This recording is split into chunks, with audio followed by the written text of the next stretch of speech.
আল্লাহর রাসূল সাল্লাল্লাহু আলাইহি ওয়াসাল্লাম মুসলিম শরীফের হাদিসে বলেছেন, ইন্নাল্লাহা ইয়ারফাউ বিহাযাল কিতাবি আকওয়ামান। আল্লাহ পাক এই কোরআনের মাধ্যমে বহু জাতিকে উন্নতি দেন।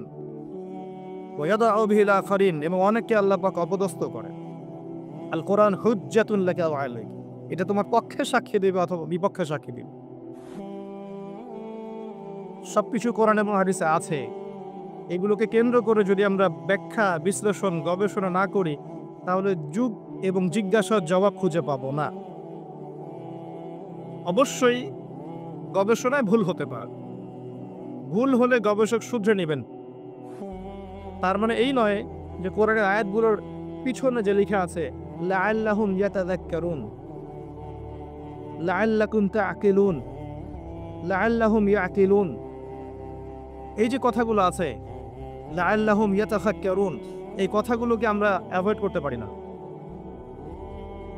তো যে পয়েন্টটা থেকে এখানে আসলাম, যে এই সূরা আপনাকে মাসিহুদ দাজ্জালের ফিতনা থেকে বাঁচাবে, আর দাজ্জালকে ফলো করবে এরাই। এবং তাদের অবস্থা আজকে বিশ্বের দিকে তাকালে দেখবেন তারা বিশ্বকে রুল করছে, নেতৃত্ব দিচ্ছে। মুসলিমদের ইগোতে লাগে যখন এই কথা বলা হয়, মুসলিমদের আত্মসম্মানবোধে লাগে, ইগোতে লাগে, আত্ম অহমিকায় লাগে। না, আমাদেরকে ওরা রুল করছে না। আমাদের 57টা বা 7টার বেশি রাষ্ট্র আছে, সামরিক বাহিনী আছে, আমাদের প্রাকৃতিক সম্পদ আছে, আমাদের অনেক কিছু আছে। আমরাই বিশ্বের সেরা, এটা ভুলে যান।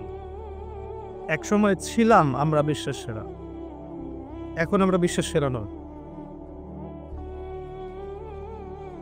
কোন দিক থেকে সেরা আমরা? ধর্মতাত্ত্বিক দৃষ্টিকোণ থেকে দেখেন, আজকে মুসলিমদের তাওহীদের মধ্যে শিরকের জয় জয়কার। আজকে মুসলিমদের সুন্নাহর মধ্যে বেদাতের জয় জয়কার। অর্থনৈতিক জীবনে গিয়ে দেখেন, মুসলিমদের হালালের মধ্যে হারামের জয় জয়কার।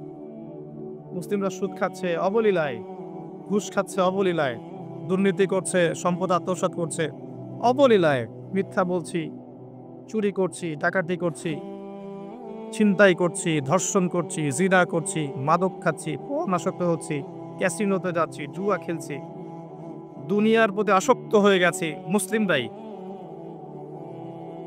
কোন দিক থেকে আমরা স্বতন্ত্র, স্বাধীন এবং ইজ্জত, শরাফত লাভ করতে পেরেছি এই বিশ্বে? ধর্মতাত্ত্বিক ক্ষেত্রে আরো দেখবেন আমরা ধর্মের নামে হাজারটা দলে বিভক্ত আছি। পলিটিক্যালি আমরা হাজার দলে বিভক্ত, আমরা সোশ্যালি দেখবেন বিভক্ত, আমরা দিন প্রচারের ক্ষেত্রেও বিভক্ত। দেখবেন এক বক্তা আরেক বক্তার নিন্দা না করতে পারলে পেটের ভাত হজম হয় না। দেখবেন একজন আলেম আরেকজন আলেমকে গালি না দিলে তার দিনের দাওয়াত নাকি হচ্ছে না। এবং এটার দলিল হচ্ছে তা'মুরুনা বিল মা'রুফ ওয়া তানহাউনা আনিল মুনকার। মাশাআল্লাহ। তারপরে খেয়াল করে দেখবেন দুই ভাই, আপন মায়ের পেটের দুই ভাই, দুইটা আলাদা আলাদা পলিটিক্যাল দল করে, কিন্তু দুই ভাই হওয়া সত্ত্বেও এক ভাই আরেক ভাইয়ের প্রতি শত্রুতা পোষণ করছে। প্রত্যেকটা সেক্টরে আপনি যান, সামাজিক, পলিটিক্যাল, ইকোনমিক, ধর্মতাত্ত্বিক, প্রতিটা দেখবেন আমরা সেক্টেরিয়ালি ডিভাইডেড। আমরা বিভিন্ন ধর্মে এবং গোত্রে, দলে এবং উপদলে বিভক্ত, এবং এক একটা দলের শাখা দলও আছে, অনেক উপদলও আছে, এবং সবাই দাবি করছি যে আমরাই হকপন্থী এবং আমরাই জান্নাতের ডিলার। তোমার লিজ লাগলে আসো, নিয়ে যাও। তো কোনখানে আমাদের শক্তি? আচ্ছা, একটা আয়াত কোরআনে মনে হয় আছে, আপনারা কি পড়েছেন? সূরা আলে ইমরানের 103 নম্বর আয়াতে কোরআনে সম্ভবত আছে আয়াতটা। এটা বেদে নাই, এটা বাইবেলে নাই, সেটা তাওরাত, জাবুর, ইনজিলে সম্ভবত ছিল না। ওয়া'তাসিমু বিহাবলিল্লাহি জামিআন ওয়া লা তাফাররাকু। তোমরা মুমিনরা, ঈমানদার যারা আছো, তারা আল্লাহর রজ্জুকে শক্ত করে আঁকড়ে ধরো, একত্রিত হয়ে, ঐক্যবদ্ধভাবে। এই আয়াতটা কি বেদে আছে ভাই? বাইবেলে না কোরআনে? আয়াতটা আমরা জানি না মনে হয়, জাদুঘরে আছে আয়াতটা। যখন একটা আয়াত কোরআনে থাকে, দুটা আদেশ, ওয়া'তাসিমু বিহাবলিল্লাহি জামিআন ওয়া লা তাফাররাকু, আল্লাহ রজ্জু মানে কি? কোরআন, সুন্নাহ এবং দ্বীন ইসলাম। এর চেয়ে বেশি ব্যাখ্যার তো প্রয়োজন নাই। এটাকে আল্লাহ বলেছেন ঐক্যবদ্ধভাবে আঁকড়ে ধরতে। এটার কি তাফসীরের প্রয়োজন হয়? ওয়ালা তাফাররাকু, এবং দলে দলে বিভক্ত হয়েও না তোমরা। বিভক্তিটা কি জনগণ করে? আম জনগণ যারা ফলোয়ার্স, যারা মুকাল্লিদ, তারা কি বিভক্তির স্রষ্টা? আয়াতটা কোরআনে আছে।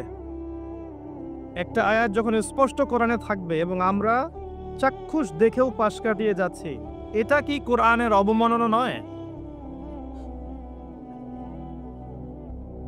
এটা কি কোরআনকে বাহাত দিয়ে ধরার চাইতেও বড় পাপ নয়?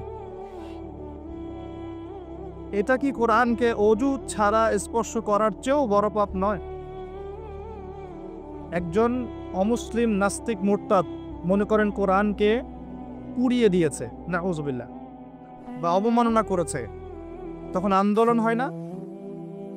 গায়ের রক্ত গরম হয় না? এবং দেখা যায় ওই কোরআনের জন্য তখন জীবন দিতে প্রস্তুত থাকে মুসলিমরা, তাই না? এটা কোরআনে আছে। মুসলিমদেরকে এই আয়াতটা আমল করতে বলা হয়েছে। এরপরে যদি আমরা না করি তাহলে কে বড় পাপী? ওই অবমাননাকারী কাফের মুরতাদ নাকি আমি? ও তো জানেই না কোরআন কি জিনিস। নিঃসন্দেহে ওরটা বড় পাপ, কিন্তু আমার পাপটাকে ছোট করে দেখার সুযোগ নেই।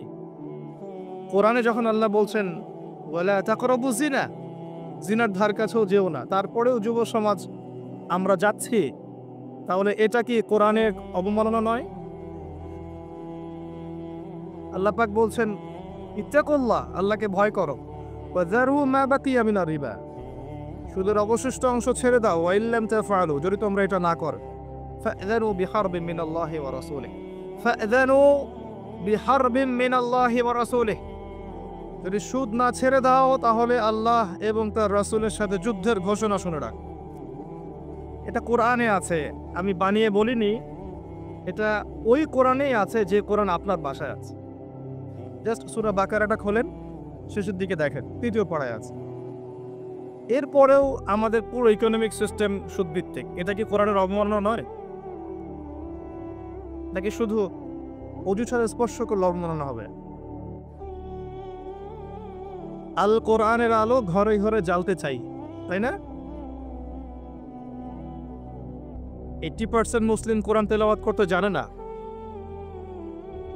যারা মুখস্থ করছি কোরআন, দেখা যায় মুখস্থ করার পরে আরো 20-30 বছর পার হয়ে গেছে, কিন্তু এখন পর্যন্ত কোরআনের অর্থ সে জানে না। কোরআনের বেশিরভাগ আয়াতগুলোর অর্থ আমরা আমজনতা জানি না। কোরআনের আদেশ পুরো মানতে পারি না, নিষেধগুলোকে বর্জন করতে পারি না। কেউ কেউ আছেন এমন যারা আদেশ কিছুটা মানি ঠিকই, নিষেধকে বর্জন করতে পারি না। কোরআনের দাওয়াত, প্রচার, প্রতিষ্ঠা, আল্লাহর জমিন, আল্লাহর দিন প্রতিষ্ঠার জন্য চেষ্টা করি না। এই বিষয়গুলোকে কোরআন এবং সুন্নাহকে অবমাননা করা হয় কি না, এর উত্তরটা আপনারা খুঁজবেন অনুগ্রহ করে।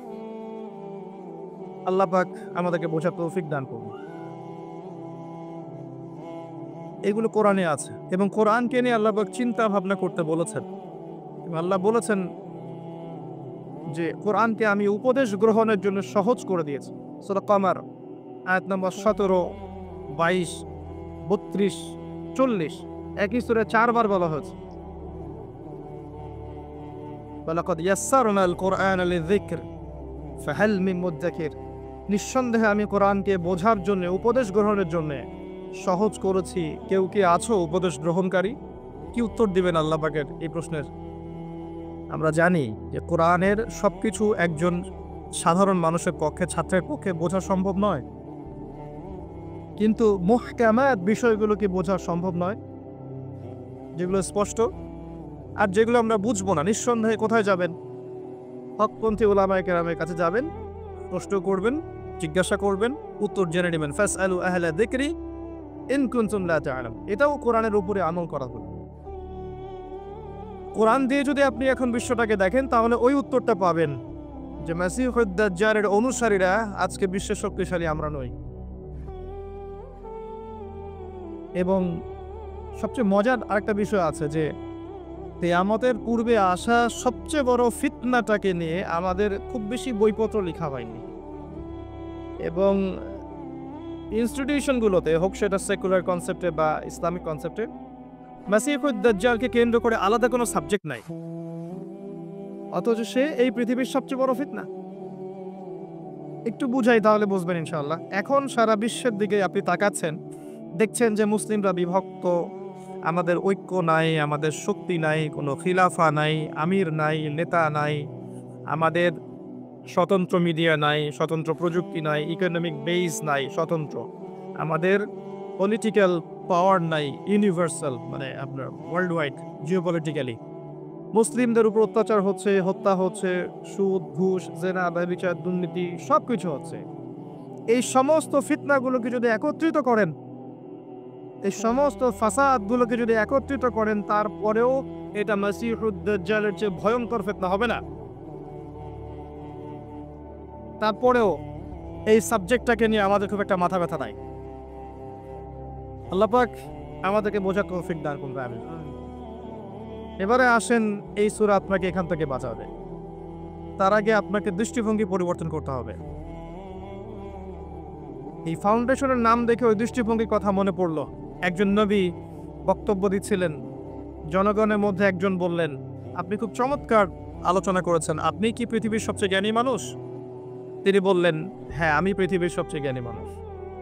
আল্লাহ পাক তাকে ধরলেন, বললেন, হে মূসা আলাইহিস সালাম, তুমি পৃথিবীর সবচেয়ে জ্ঞানী মানুষ নও। আমার একজন বান্দা আছে যাকে তুমি দুই সাগরের মিলন স্থলে পাবে, যার নাম খিদির অর্থাৎ শ্যামল, সে এই পৃথিবীর সবচেয়ে জ্ঞানী মানুষ। নবী মূসা আলাইহিস সালাম বললেন, আমি তার সাথে দেখা করতে চাই, I want to meet him. আল্লাহ পাক বললেন, মাছ নাও, মাছ, থলের মধ্যে মাছ নাও, যাত্রা শুরু করো। যেখানে গিয়ে দেখবে এই মাছ জীবিত হয়ে গেছে, সেখানেই সেই ব্যক্তির সাক্ষাৎ পাবে। তিনি চলতে লাগলেন। তার সাথে ছিল ইউশা বিন নুন, যিনি পরবর্তীতে নবী হয়েছেন। এক পর্যায়ে তিনি রাস্তা ভুল করলেন এবং ক্লান্ত হয়ে পড়লেন। অনেকদিন বলেছি, জীবনে আপনার চলার পথ যদি ভুল হয়, আপনি দ্রুত ক্লান্ত হয়ে যাবেন। আজকেও যদি আপনার জীবনের চলার পথ আল্লাহ এবং তার রাসূলের আনুগত্যের দিকে না হয়, অতি দ্রুত আপনি ক্লান্ত হয়ে যাবেন, শেষ বয়সে সুসাইড করে মরতে হতে পারে। যদি আপনার জীবনে চলার পথ আল্লাহর পথে হয়, শেষ বয়সে আপনি হুঙ্কার ছাড়তে পারবেন ইনশাআল্লাহ। বাংলাদেশে এমন বরেণ্য অনেক ওলামায়ে কেরাম আছেন এবং চলে গেছেন, শেষ বয়সে গিয়েও দেখবেন দিনের জন্য কি মেহনতটাই না করেছে, এবং কওমি ঘরানা থেকেই তারা বেশি ছিলেন, আমার অবজারভেশন, এটা আমার মত। ভালো খায়ের এবং কল্যাণ যেখানেই আছে, সেখানে আমাদেরকে যেতে হবে এবং তার পক্ষে আমাদেরকে থাকতে হবে। যদি এমন হয় যে আপনার সামনে দাঁড়িয়ে কেউ আপনাকে থাপ্পড় দিয়েছে, কিন্তু যে থাপ্পড় দিয়েছে তার মধ্যে এমন কিছু আছে যেটা উম্মার জন্য কল্যাণকর, তাহলে আপনার এই সৎসাহস থাকা উচিত এটা বলার যে তার মধ্যে খায়ের আছে। এটাই হচ্ছে ওমর রাদিয়াল্লাহু আনহুর মতো মানুষদের সুন্নাহ, যারা মনের দিক থেকে খুব স্বচ্ছ হন, স্পষ্টভাষী হন। যাই হোক, মূসা আলাইহিস সালাম আবারও ফিরে আসলেন, তার সঠিক রাস্তায় ফিরে আসলেন। ওই ব্যক্তির সাক্ষাৎ পেলেন, দেখলেন তিনি একটা সাখরার উপর বসে আছেন, অর্থাৎ পাথরের উপর বসে আছেন। শেষ জামানার সবচেয়ে জ্ঞানী মানুষ যারা হবেন, তাদের চরিত্রটাও পাথরের মতো হতে হবে, সামান্য বাতাসে ঝরে যাবে না। এরপর তিনি তাকে সালাম দিলেন। খিদির আলাইহিস সালাম বললেন, এই জনমানব শূন্য জায়গায় সালাম কোত্থেকে আসলো? নবী মূসা আলাইহিস সালাম বললেন, আমি বানু ইসরাইলের মূসা। তুমি কি বানু ইসরাইলের মূসা? হ্যাঁ, আমি বানু ইসরাইলের মূসা। এর অর্থ হচ্ছে খিদির আলাইহিস সালাম বানু ইসরাইল ছিলেন না। আজকের স্টেট অফ ইসরায়েলকে আমরা বলতে চাই যে তোমরা পৃথিবীর সবচেয়ে জ্ঞানী মানুষ নও। তারা মনে করে যে they are the elite society of the world, তারা এই পুরো মহাবিশ্বে এলিট সোসাইটি, বাকি সব হচ্ছে ককরোচ বা তেলাপোকা। তারা এমনটাই মনে করে, তাদের ইগো আছে। কিন্তু আল্লাহ পাক কোরআনে বলছেন সে খিদর আলাইহিস সালাম বানু ইসরাইলের অন্তর্ভুক্ত ছিল না। বানু ইসরাইল কি? তাদের নবী মূসা আলাইহিস সালামকে আল্লাহ পাক বলেছেন তুমি পৃথিবীর সবচেয়ে জ্ঞানী মানুষ নও। খিদর আলাইহিস সালাম যখন তার পরিচয় ব্যক্ত করলেন তখন মূসা আলাইহিস সালাম বললেন যে আমি কি আপনার সাথী হতে পারি, এই উদ্দেশ্যে যে আল্লাহ পাক আপনাকে যা শিখিয়েছেন সেখান থেকে আপনি আমাকে কিছু শেখাবেন। হাল আত্তাবিউক আলা আন তুআল্লিমানি মিম্মা উল্লিমতা রুশদা, সূরা কাহফ পড়ে দেখেন। ক্বালা, এরপরে খিদর আলাইহিস সালাম বলছেন ইন্নাকা লান তাসতাতিআ মাইয়া সাবরা, হে মূসা তুমি তো আমার সাথে ধৈর্য ধরতে পারবে না।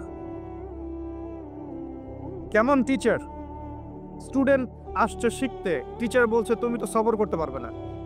কি পরিমাণ প্রজ্ঞা থাকলে, কি পরিমাণ দূরদর্শিতা থাকলে একজন শিক্ষক বলতে পারেন তুমি তো ধৈর্য ধরতে পারবে না। আপনি একটা বাচ্চাকে, একটা না 100টা বাচ্চাকে পড়ান 1 বছর, ফাইনাল পরীক্ষার আগে আপনি বলতে পারবেন যে এই 5 জনের মধ্যে ভালো করবে এই কয়জন, এই 10 জন ভালো করবে না, এটা আপনি বলতে পারবেন না? জি। কিভাবে? আপনি কি গায়েব জানেন না? কিভাবে? প্রজ্ঞা, আপনার বাসীরা, আল্লাহর নূর দিয়ে দেখছেন আপনি, এবং এটা আপনার অভিজ্ঞতা। ওই যে মালায়েকা কি বলেছিল, আতাজআলু ফিহা মান ইউফসিদু ফিহা ওয়া ইয়াসফিকু দিমা, আল্লাহ আপনি এমন কাউকে সৃষ্টি করতে যাচ্ছেন পৃথিবীতে যে পৃথিবী থেকে 2টা কাজ করবে, অনলি 2টা, রক্তপাত ঘটাবে, ফাসাদ সৃষ্টি করবে। তাকায় দেখেন বিশ্বের দিকে, মানুষ প্রত্যেকটা সেকশনে ফাসাদ সৃষ্টি করেছে এবং একে অপরের রক্তপাত ঘটিয়েছে, টিল নাও ঘটিয়ে যাচ্ছে, আগামীতেও ঘটাবে ইনশাআল্লাহ। তাহলে কি ফেরেশতারা গায়েব জানতেন? বসিরা, প্রজ্ঞা। এই যে ইন ফিউচার যে কিছু কথা বলা হয়, যেমন দাজ্জাল এমনটা করতে পারে, সে আকাশ নিয়ন্ত্রণ করবে, এই আকাশ নিয়ন্ত্রণের অর্থ এমনটা হতে পারে যে সে পুরো এই আকাশে যে টেকনোলজি আছে, প্রযুক্তি আছে, এটাকে নিয়ন্ত্রণ করবে। তার হাতে রুটির পাহাড় থাকবে, এর অর্থ এমনও হতে পারে যে সে পুরো বিশ্বের ইকোনমিক সেকশনটা নিয়ন্ত্রণ করে ফেলবে। তার ফলোয়ারদেরকে সে জান্নাত দিবে, আর তাকে যারা ফলো করবে না ওদেরকে জাহান্নামে ঢুকাবে। এটা তো মানে সত্যিকার অর্থের জান্নাত জাহান্নাম নয়, কারণ এক হাতে জান্নাত নিয়ে ঘোরা কি সম্ভব? এক হাতে কি জাহান্নাম নিয়ে ঘোরা সম্ভব? এটা হচ্ছে নিঃসন্দেহে দুনিয়ার প্রোগ্রেস, আল্লাহু আ'লাম বিসসাওয়াব। এবং সে এমন গাধার পিঠে উঠে সফর করবে যে গাধার লম্বা কান থাকবে, যার নিচে হাজার হাজার শত শত মানুষ আশ্রয় নিতে পারবে। হতে পারে এটা এয়ারক্রাফট, অত্যাধুনিক প্রযুক্তি। এই যে বিষয়গুলো, এগুলোকে গায়েব জানার পর মানুষ বলছে এটা ইলম বা প্রজ্ঞা বা বাসিরা অথবা আল্লাহর নূর। 10 বছর আগ থেকে বলা হয়েছে, আমি নিজে উচ্চারণ করেছি মিনিমাম 5 বছর আগে, যে ওয়ার্ল্ড এমন একটা সময়ের দিকে যাবে ইনশাআল্লাহ যখন পেপার মানি বলে কিছু থাকবে না, সবকিছু হবে ক্যাশলেস সোসাইটি। ক্যাশলেস সোসাইটি, কাগজের টাকাহীন একটা সভ্যতা, একটা সমাজ। আপনি ডিজিট পার করবেন, জাস্ট ডিজিট থ্রো করবেন, সংখ্যা থ্রো করবেন, এবং এমন একটা মুদ্রা তারা আপনাকে ধরিয়ে দিবে যেটা আপনি হাত দিয়ে ছুঁইতে পারবেন না, পকেটেও রাখতে পারবেন না। এই যে বিষয়গুলো, এগুলো কি ভবিষ্যৎবাণী না বর্তমান? বর্তমান সম্পর্কে যারা ওয়াকেফহাল নয়, বর্তমান সম্পর্কে যারা ঘুমন্ত, তাদের কাছে কথাগুলো ভবিষ্যৎবাণী মনে হতে পারে, কিন্তু বিষয়গুলো ভবিষ্যৎবাণী নয়। আস্তে আস্তে ওয়ার্ল্ড সেদিকে চলে আসছে। খিদর আলাইহিস সালাম বলছেন ইন্নাকা লান তাসতাতিআ মাইয়া সাবরা, তুমি আমার সাথে ধৈর্য ধরতে পারবে না। এটা কি ভবিষ্যৎবাণী? তার বাসীরা। গল্পের শেষে গিয়ে দেখেন মূসা আলাইহিস সালাম এক্স্যাক্টলি তাই করেছেন, তিনি ধৈর্য ধরতে পারেননি। প্রথমবার এই নৌকাটা কেন ফুটা করলেন, দ্বিতীয়বার এই বাচ্চাকে কেন হত্যা করলেন, তৃতীয়বার এই দেয়ালটা কেন নির্মাণ করলেন বিনা পারিশ্রমিকেই? আমার কথা ধরতে পারছেন? সূরা কাহফ পড়েছেন তো একবার? আলহামদুলিল্লাহ। তো মূসা আলাইহিস সালাম প্রশ্ন করেই যাচ্ছেন, খিদর আলাইহিস সালাম 3 নাম্বার প্রশ্নের পরে বললেন হাযা ফিরাকু বাইনি ওয়া বাইনিক, তোমার আর আমার এখানেই পার্থক্য, এখানেই বিচ্ছেদ। তোমার সাথে পথ চলা আমার আর হলো না। আল্লাহ নবী সাল্লাল্লাহু আলাইহি ওয়াসাল্লাম বলেছিলেন, যদি সেদিন মুসা আলাইহিস সালাম এত বেশি প্রশ্ন না করতেন তাহলে হয়তো আরো অনেক জ্ঞান জানা যেত। সুবহানাল্লাহ। এরপর তিনি উত্তর দিলেন, আমি এমনি এমনি নৌকা ফুটা করি নাই। নৌকা যদি ফুটা না করতাম তাহলে এই ত্রুটি মুক্ত নৌকাটাকে জলদস্যুরা নিয়ে চলে যেত। যদি বাচ্চাকে হত্যা না করতাম এই বাচ্চা বড় হয়ে বড় কাফের হতো এবং নিজে কুফরি করত, ওর পিতামাতাকেও কাফের বানাতো। আমাদের এখনকার এই যে এথিস্ট প্রজন্মের মতো, এখনকার নাস্তিক জেনারেশনের মতো, নিজেও কাফের হচ্ছে আর জনগণকেও কাফের বানাচ্ছে। এদেরকে যদি খিদির আলাইহিস সালাম পেতেন বাল্য বয়সে হত্যা করতেন। সিম্পল।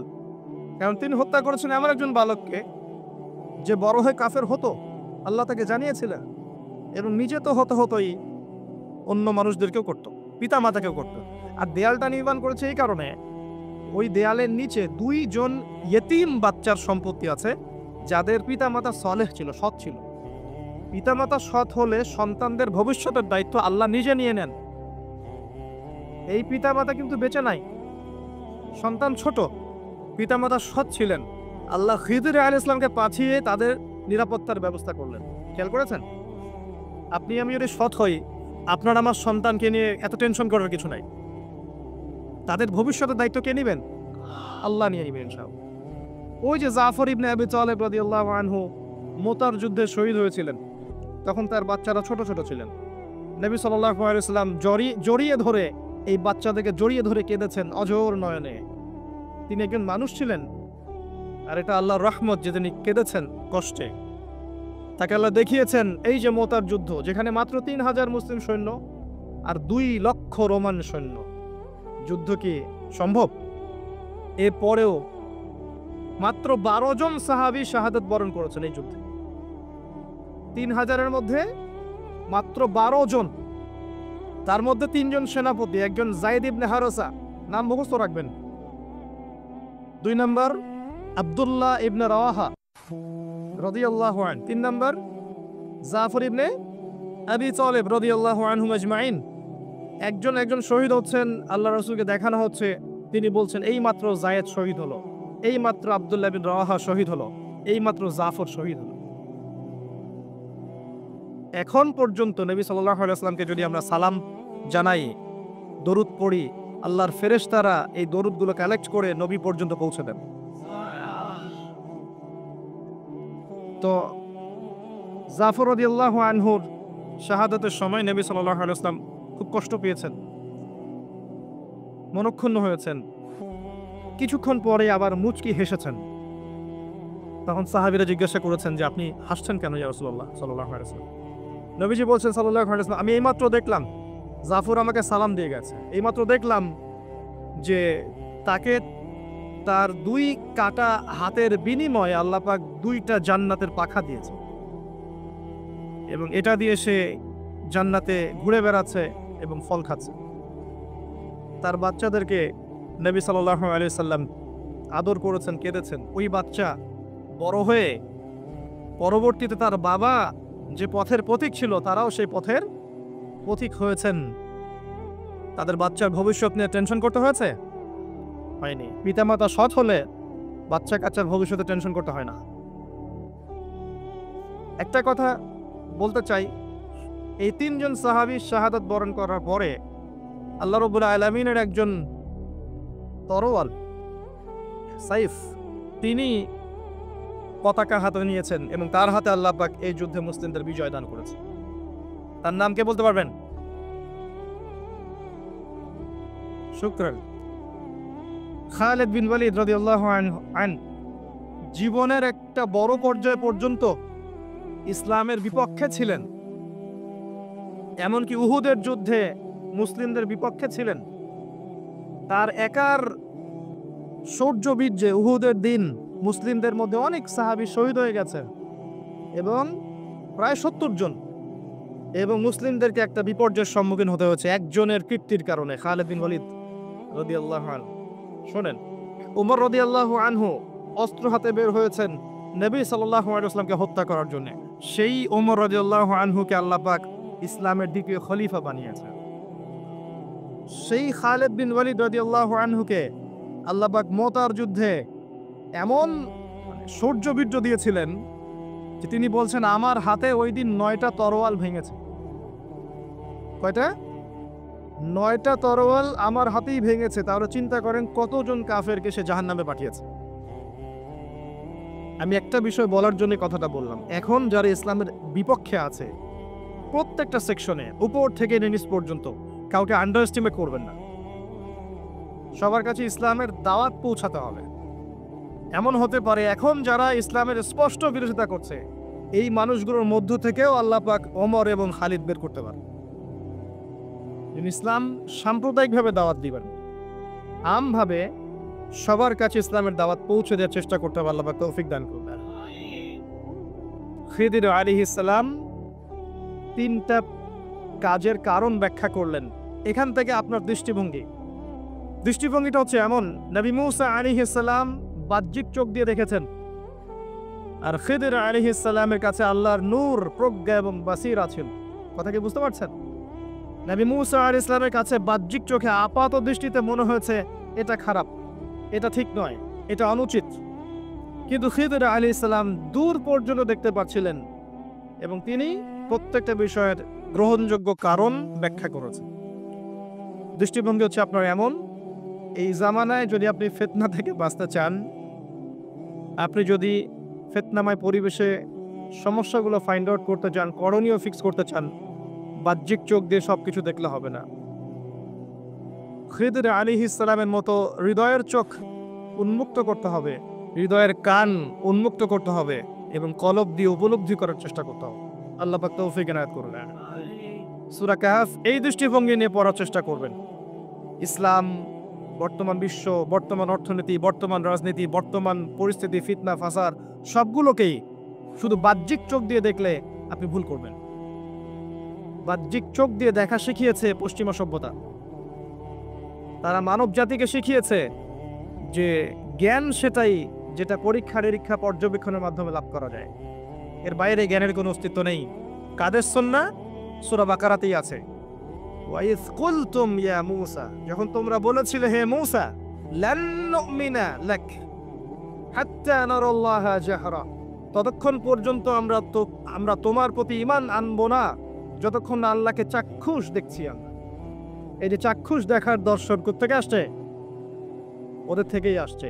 এখনো পৃথিবীতে ওরাই এই দর্শন দিয়ে যাচ্ছে, আর দর্শন সম্পর্কে আমার চেয়ে তারা ভালো জানে না, আমি তাই মনে করি। এই সাবজেক্টে আমি নিজে পড়াশোনা করেছি, তাদের দর্শন আমি আপনাকে খুব সুন্দর করে ব্যাখ্যা করতে পারবো ইনশাআল্লাহ। তাদের দর্শন এটা, তারা পুরো বিশ্বকে শিখিয়েছে, বুঝিয়েছে চাক্ষুষ যা দেখবেন সেটাই সত্য। যেমন আপনি চাক্ষুষ দেখছেন যে মানুষ মঙ্গল গ্রহে যাচ্ছে, পানির সন্ধান করছে, অতএব আপনি বিশ্বাস করে নেন যে পৃথিবী টিকুক আর না টিকুক আমরা ভবিষ্যতে মঙ্গল যাচ্ছি ইনশাআল্লাহ। এবং বিভিন্ন গ্রহে তারা প্রাণের সন্ধান করছে এবং আমাদেরকে বোঝাচ্ছে এলিয়েন আছে বিভিন্ন গ্রহে। এলিয়েনে তারা বিশ্বাস করবে, কিন্তু মালায়েকা আল্লাহর ফেরেশতায় তারা বিশ্বাস করবে না। কারণ কি? আল্লাহর ফেরেশতা চোখে দেখা যায় না, আর কিছু কিছু প্রাণীকে ওরা এলিয়েনের শেপ দিয়েছে, এটা চোখে দেখা যায় শুনলাম, জানি না ঘটনা সত্য না মিথ্যা। আর আমি মনে করে নেই যে তারা যতগুলো কথা বলে তার 90% কথাই মিথ্যা বলে। ঠিক ওই রকম যে আয়াতুল কুরসি পড়ে ঘুমাতে হয়, আয়াতুল কুরসি পড়ে ঘুমাতে হয়, তাহলে একজন মালাক এসে আপনাকে পাহারা দিবেন, হেফাজত করবেন। এই হাদিসটাকে বর্ণনা করেছে, বলেন ইবলিস। হ্যাঁ, নবী করিম সাল্লাল্লাহু আলাইহি ওয়াসাল্লাম বলেছেন সে যা বলে সে সব কথা মিথ্যাই বলে, কিন্তু এই কথাটা সে সত্য বলেছে। তো তাদের ব্যাপারে আমার দৃষ্টিভঙ্গি এরকমই। তো চাক্ষুষ যা দেখবে তাই বিশ্বাস করবে। এই কারণে সারা বিশ্বে এমন একটা দর্শন সৃষ্টি করেছে যে মুসলিমদের মধ্যে এখন ব্রেইন ওয়াশিং ফিলোসফি চলছে। মুসলিমরাও চাক্ষুষ না দেখলে কিছু বিশ্বাস করতে চায় না। স্পেশালি এই জেনারেশনকে, এই ইয়াং জেনারেশন যারা আছে, এদেরকে বোঝানো একটা বিষয় খুব কঠিন। কারণ তারা চাক্ষুষ দেখতে চায়, প্রমাণ চায়, এভিডেন্স চায়। যেমন শিখিয়ে দিয়েছে এই মহাবিশ্ব সৃষ্টি হয়েছে বিগ ব্যাং থেকে, তাই না? মহাবিস্ফোরণ থেকে। এর বাইরে তারা কিছু বিশ্বাস করবে না। কিন্তু আমরা যখন কোরআন থেকে দলিল দিচ্ছি, আল্লাহ পাক সূরা আম্বিয়া এর 30 নম্বর আয়াতে বলেছেন, আওয়ালাম ইয়ারাল্লাযীনা কাফারু আন্না সামাওয়াতি ওয়াল আরদা কানাতা রাতকান ফাফাতাকনাহুমা। কাফেররা কি লক্ষ্য করে দেখে না যে আসমান সমূহ এবং জমিন একটা বিন্দুর মধ্যে ছিল, একসাথে ছিল, একত্রিত ছিল। ফাফাতাকনাহুমা, এরপর আমরা এটাকে পৃথক করে দিয়েছি। আমি আল্লাহ এটাকে পৃথক করে দিয়েছি। এই যে বিগ ব্যাং এর দলিল সূরা আম্বিয়া পাওয়া গেল। এভাবে দিলে ইয়াং জেনারেশন বিশ্বাস করছে। যদি নাসা বলে যে পৃথিবী থেকে লক্ষ কোটি আলোকবর্ষ দূরে একটা গ্রহের সন্ধান পাওয়া গেছে, হীরা দিয়ে তৈরি, জহরত দিয়ে তৈরি, সোনা দিয়ে তৈরি, রূপা দিয়ে তৈরি, ওখানে হুরপরি আছে, ইত্যাদি ইত্যাদি, আগামী দিন এই বিশ্ব ঢালাওভাবে প্রচার করবে হ্যাঁ এর ঘটনা সত্য। আল্লাহ পাক শুধু কোরআনেই নয়, তাওরাত জাবুল ইনজিলেও বলেছিলেন যে জান্নাত একটা জিনিস আছে, মুত্তাকিদের জন্য আল্লাহ পাক প্রস্তুত করেছেন। এই সভ্যতা এটা বিশ্বাস করবে না, কারণ সে চাক্ষুষ দেখেনি এখন পর্যন্ত। এই যে দর্শন লান নুমিনা লাকা হাত্তা নারাল্লাহ জাহরা, এটা নতুন দর্শন নয়, এটা প্রাচীন দর্শন। এরা নতুনত্ব দিয়েছে। কিন্তু এখানে মনে রাখবেন, আপনার ঈমানের প্রতিটা পিলার অদৃশ্য বিশ্বাস। কিসে বিশ্বাস? আল্লাহ যদি চোখের সামনে থাকতেন, ফেরাউনও তাকে সিজদা করত। তাহলে এই আয়াত কোথায় যেত? লিনাবলুয়াকুম আইয়ুকুম আহসানু আমালা। আল্লাহ পাক পৃথিবীতে পাঠিয়েছেন পরীক্ষা করার জন্য যে আমাদের মধ্যে আমলে কে উত্তম। আল্লাহ যদি চোখের সামনে থাকতেন, ফেরেশতারা আমাদের চোখের সামনে থাকতো, মানুষ আজরাইলকে দেখতে পায়, মালাকুল মউতকে দেখতে পায়, তাহলে কি পাপ করে? পরীক্ষা হয়। সিম্পল। এটা বোঝার জন্য পিএইচডি করার দরকার আছে? এখন এগুলো বোঝায় ঈমানের 6 পিলার প্রতিটাই গায়ে। আল্লাহকে দেখতে পাই না, বিশ্বাস করতে হবে। মালায়েকাকে দেখি না, এই জায়গা মালায়েকা ঘিরে রেখেছেন, দেখি না, বিশ্বাস করতে হবে। আগের আসমানি কিতাব একটাও দেখি নাই। ইভেন অনেক মুসলিম তো কোরআনও দেখে নাই। এমনও মুসলিম আছে কোরআন দেখে নাই, জানে যে একটা কোরআন বলে একটা কিতাব আছে, বাবা মারা গেলে খুলে পড়তে হয় বা হুজুরকে ডেকে আনে পড়াতে হয়। নিজে পড়ার তো তৌফিক হয় নাই, হুজুরকে ডেকে এনে পড়াতে হয়। আর এক শ্রেণীর মাশাআল্লাহ সেরকম মানুষও বের হয়েছে, কনটাকে পড়ে দিবে, পকেট ভর্তি করে বাসা চলে আসবে। সেও চিন্তা করেছে যে কে বাগে পাওয়ার এটাও একটা বুদ্ধি। এরকম পরিণত হওয়া উচিত। যেমন সন্তান তেমন পরিণতি হয়েছে। যাই হোক, আসমানি কিতাব সব আমরা দেখি নাই, বিশ্বাস করতে হবে। নবী রাসূলগণ সবাইকে দেখেছেন? আমাদের নবীকেও তো দেখি নাই, দেখেছি? বিশ্বাস করতে হবে। ওয়াল ইয়াউমিল আখির, পরকালের জীবন, কবরের আযাব, ঠিক আছে, পুনরুত্থান, মিজান, পুলসিরাত, জান্নাত জাহান্নাম দেখেছি? বিশ্বাস করতে হয়। ওয়াল কদরি খায়রিহি ওয়া শাররিহি, তাকদীরের ভালো মন্দ দেখেছি? বিশ্বাস করতে হয়। এই যে ঈমানের 6 পিলার, গায়েব নয়? অবশ্যই গায়েব। এই গায়েবের উপর যারা বিশ্বাস করছে এরাই হচ্ছে মুত্তাকি। যালিকাল কিতাব লা রাইবা ফিহি হুদাল লিল মুত্তাকিন আল্লাযীনা ইউমিনুনা বিল গায়ব। কারা মুত্তাকি? যারা এই গায়েবে বিশ্বাস করে, ঈমানের 6 পিলারে বিশ্বাস করে। আসেন, এই জ্ঞানতাত্ত্বিক দর্শনটা ঠিক করেন আগে। জ্ঞান আল্লাহর পক্ষ থেকে আসে। কার পক্ষ থেকে আসে? ওয়াকুলিল হাক্কু মির রাব্বিকুম, এই সূরাতেই আছে 29 নম্বর আয়াতে। ওয়াকুলিল হাক্কু মির রাব্বিকুম, হক সেটাই যেটা তোমার রবের পক্ষ থেকে নাজিল হয়। সুবহানাল্লাহ। হক, সত্য, মিথ্যা, ন্যায় অন্যায়, ভালো মন্দের মানদণ্ড সেটাই যেটা তোমার রবের পক্ষ থেকে নাজিল হয়েছে। কি নাজিল হয়েছে রবের পক্ষ থেকে? মানুষের মস্তিষ্ক প্রসূত বিদ্যা, বুদ্ধি, দর্শন, কনস্টিটিউশন, কি নাজিল হয়েছে? আল্লাহর কিতাব। যখন তাওরাত নাজিল হয়েছিল, তাওরাতই ছিল হক। যখন জাবুর নাজিল হয়েছিল, জাবুরই ছিল হক। যখন ইনজিল নাজিল হয়েছে, ইনজিলই ছিল কি? হক। এখন আছে কোরআন, কিয়ামত পর্যন্ত থাকবে কি? কোরআন। তাহলে হক বাতিলের মানদণ্ড কি? অবশ্যই এর ব্যাখ্যায় সুন্নাহ আসবেই, আসবে না? নাকি শুধু কোরআন মানবেন, সুন্নাহ মানবেন না? এক শ্রেণীর মানুষ বের হচ্ছেন এখন, শুধু কোরআন মানি, সুন্নাহ হাদিস মানি না, সুন্নাহ মানি না। এটা আরেকটা বড় ফিতনা। আল্লাহ পাক কোরআনে বলেছেন যে ওয়ামা আতাকুমুর রাসূলু ফাখুযুহু ওয়ামা নাহাকুম আনহু ফানতাহু। রাসূল তোমাদেরকে যা দিয়েছেন সেটা কি করো? গ্রহণ করো। আর রাসূল যা থেকে নিষেধ করেছেন তা থেকে দূরে থাকো। হাদিস না মানলে কিভাবে এর উপর আমল করবে? তো এই ফিতনায় পা দিয়েন না। হাদিস আল্লাহর পক্ষ থেকেই এসেছে, এটা আলাদা কোনো উৎস থেকে আসেনি। ওয়ামা ইয়ানতিকু আনিল হাওয়া ইন হুয়া ইল্লা ওয়াহয়ু ইউহা। রাসূল সাল্লাল্লাহু আলাইহি ওয়াসাল্লাম নিজের মন গড়া কোনো কথা বলেন না, তিনি ওইটাই বলেন যে আল্লাহর পক্ষ থেকে ওয়াহি করা হয়। সো কোরআন এবং সুন্নাহ ছাড়া হকের অন্য কোনো মানদণ্ড আছে? নাই। এবার আসেন, এই কোরআন এবং সুন্নাহ যদি ইলমের মানদণ্ড হয়, জ্ঞানের উৎস হয়, তাহলে আমাদের এর উপর কিছু করণীয় আছে না? আমাদের করণীয় হচ্ছে প্রথমত আল কোরআনকে পড়তে শেখা। কি করণীয়? প্রথম, তারপরে নিয়মিত তেলাওয়াত করতে শেখা বা চর্চা করা। এরপর আমাদের কাজ হচ্ছে কোরআনের অর্থগুলোকে বোঝা, কোরআনের আদেশগুলোকে মেনে চলার চেষ্টা করা, নিষেধগুলোকে বর্জনের চেষ্টা করা এবং কোরআনের দাওয়াত মানুষের দুয়ারে দুয়ারে পৌঁছে দেওয়ার চেষ্টা করা। আল্লাহ পাক আমাদের সবাইকে তৌফিক দান করুন। দৃষ্টিভঙ্গি বুঝলেন, খিদর আলাইহিস সালামের মতো হওয়ার চেষ্টা করেন। এরপরে আপনি সূরা কাহফটা পড়ার চেষ্টা করেন। প্রত্যেক জুমার দিন পড়তে হয়। প্রথম দিকের আয়াতগুলো মুখস্থ করার চেষ্টা করেন, প্রথম 10, কমপক্ষে শেষের 10। কিছু আয়াত মুখস্থ করে ফেলবেন, এতে আপনার লাভ আছে। আমার পরামর্শ, সূরা বাকারার প্রথম 5টা আয়াত পারা যাবে না?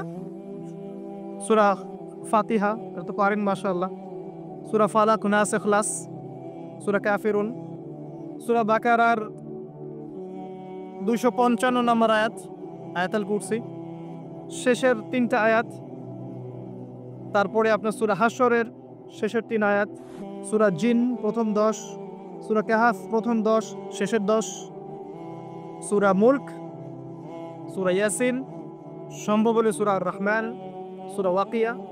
এই যে আয়াতগুলো আছে এগুলো একটু মুখস্থ করার চেষ্টা করা যায় না? পারবো না ইনশাল্লাহ? সারা বছরে আমরা এখন পর্যন্ত মাশাআল্লাহ 100-200 বই পড়ি নাই? পড়েছি ইনশাআল্লাহ, পড়েছি না? আমরা বই পড়েছি, উপন্যাস পড়েছি, আমরা বাংলা, ইংরেজি, অঙ্ক, ফিজিক্স, কেমিস্ট্রি, বায়োলজি মাশাআল্লাহ অনেক কিছু পড়েছি, পড়ি নাই? আল্লাহ আমাদেরকে তৌফিক দান করুন, আমরা যেন আল কোরআন পরিপূর্ণরূপে মুখস্থ করতে না পারলেও আমরা যেন আংশিক হলেও মুখস্থ করতে পারি। আল্লাহ পাক আমাদের সবাইকে তৌফিক ইনায়াত করুন, আমিন। এরপরে আমি শেষ করার আগে সূরা কাহফের কিছু বিষয় আপনাদের সাথে শেয়ার করব ইনশাআল্লাহ। সেটা হলো সূরা কাহফ আপনাকে শেষ জামানা থেকে বাঁচাবে ইনশাআল্লাহ। এর মধ্যে একটা গল্প আছে, আসহাবুল কাহফের গল্প। কার গল্প? এই আসহাবুল কাহফের গল্পটাকে খুব ভালো করে পড়বেন। পড়লে আপনি বুঝতে পারবেন যে এই গল্পের মধ্যে এমন কিছু একটা আছে যেটা আপনাকে মাসিহুদ দাজ্জাল, সমসাময়িক ফিতনা এবং চলমান বৈশ্বিক ফিতনাগুলো থেকে বাঁচাবে ইনশাআল্লাহ তাআলা।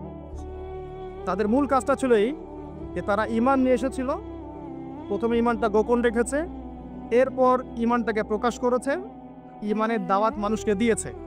দাওয়াত দেওয়ার পর কিছু মানুষ, মানে বেশিরভাগ মানুষই তাদের দাওয়াত কবুল করেনি। তারা ওই জায়গা থেকে হিজরত করে চলে গেছে, চলে গিয়ে একটা গুহায় আশ্রয় নিয়েছিল। সেখানে আল্লাহ পাক তাদেরকে 300 বছর ঘুম পাড়িয়ে রেখেছে। ঠিক আছে, ঘুম পাড়িয়ে রাখার পর আল্লাহ পাক উঠিয়েছেন এমন সম্প্রদায়ের কাছে যেই সম্প্রদায় পরকালে বিশ্বাস করতো না। আল্লাহ পাক এই ঘটনার মধ্য দিয়ে আল্লাহ রাব্বুল আলামিন পরের জেনারেশনের মানুষকে শিক্ষা দিয়েছেন যে পরকালটা সত্য। আসহাবুল কাহফ এমন একটা যুগের মধ্যে ছিলেন যেই যুগটা কিন্তু বর্তমান আধুনিক দাজ্জালের সভ্যতার মতোই ছিল। সেখানেও এরকম শিরিক ছিল, সুদ ছিল, জিনা ছিল, আপনার কুফরি ছিল, হারাম সব কিছু ছিল। আপনি মিলিয়ে দেখবেন তারা ওই যুগেই থেকেছেন। এই যুগেও যারা আসহাবুল কাহফের মতো ঈমান নিয়ে আসবে, ঈমানকে চর্চা করবে, তারপরে দাওয়াত প্রদান করবে এবং ঈমান প্রতিষ্ঠার চেষ্টা করবে, এক পর্যায়ে তারা দেখতে পারবে যে পরিস্থিতি তাদের অনুকূলে থাকছে না। এই সময় আপনার কাছে অপশন হচ্ছে ফিতনা থেকে টোটালি নিজেকে ডিসকানেক্টেড করে স্বতন্ত্র থাকার চেষ্টা করা। নিজে থাকুন, নিজের পরিবার নিয়ে থাকুন, নিজের সাধ্যের মধ্যে দিনের দাওয়াতি কাজ করতে থাকুন, ফিতনাময় পরিবেশ থেকে নিজেকে সরিয়ে রাখুন। কম কথা বলেন, কম মানুষের সাথে মেশেন, ফিতনায় কম যান। আপনি আপনার নিজের আহাল পরিবারকে নিয়ে ইসলামকে নিয়ে চলার চেষ্টা করেন, আপনার সাধ্যমতো যতটুকু করার এতটুকু করেন। আর যদি এক সময় দেখেন ফিতনায় মোটেই টিকতে পারছেন না, আসহাবুল কাহফ যেমন করে ডিসকানেক্টেড হয়ে গেছে, এভাবে ফিতনাময় পরিবেশ থেকে নিজেকে আড়াল করে নেন। এই একটা মাত্র অপশন আছে যদি আপনি এই ফিতনাময় জর্জরিত পরিবেশ থেকে নিজেকে সেভ করতে চান। প্রথমেই ওই লেভেলে যাওয়ার প্রয়োজন নেই, প্রথমে আগে তাদের মতো ঈমান নিয়ে আসেন, এরপরে ঈমানের চর্চা করেন।